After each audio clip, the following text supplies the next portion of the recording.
Hablemos de las pendientes transversales de una pista. Aquí podéis ver la sección de la pista de Castellón, del aeropuerto de Castellón, que está aquí. Esto es como era el terreno originalmente y esto es como lo dejaron. Y como podéis ver, tanto la pista como la franja, como los márgenes, como todo, tiene unas pendientes limitadas. En la pendiente transversal de una pista no solamente tenemos una pendiente máxima, sino que tenemos una pendiente mínima también. ¿Por qué? Pues para facilitar la evacuación del agua. Es mejor si la pista es convexa a dos aguas y simétrica, como esta, ¿veis? Que tiene la pendiente hacia los dos lados. ¿Por qué? Porque así garantizamos que venga de donde venga el viento, el agua se va a evacuar bien. Si la ponemos con pendiente a una dirección, tenemos que estudiar que sea de forma que la lluvia se vacíe bien y que el viento no retenga el agua junto a la pista. La pendiente transversal tiene que ser uniforme excepto en intersecciones con otras pistas y con calles de rodaje, porque claro, no se pueden respetar todas las limitaciones de pendiente longitudinal y transversal cuando cruzamos diversas.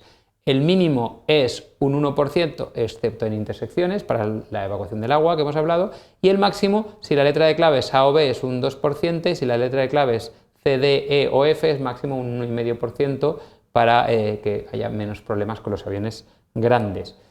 También queremos hablar en este vídeo de cómo tiene que ser la superficie de las pistas. Las pistas tienen que estar diseñadas para soportar los aviones previstos durante los años en los cuales se prevea operar el aeropuerto hasta el siguiente mantenimiento. No solamente estamos hablando de diseñar una resistencia para que el avión no se caiga, sino que estamos hablando de diseñar una resistencia para que dure muchos años.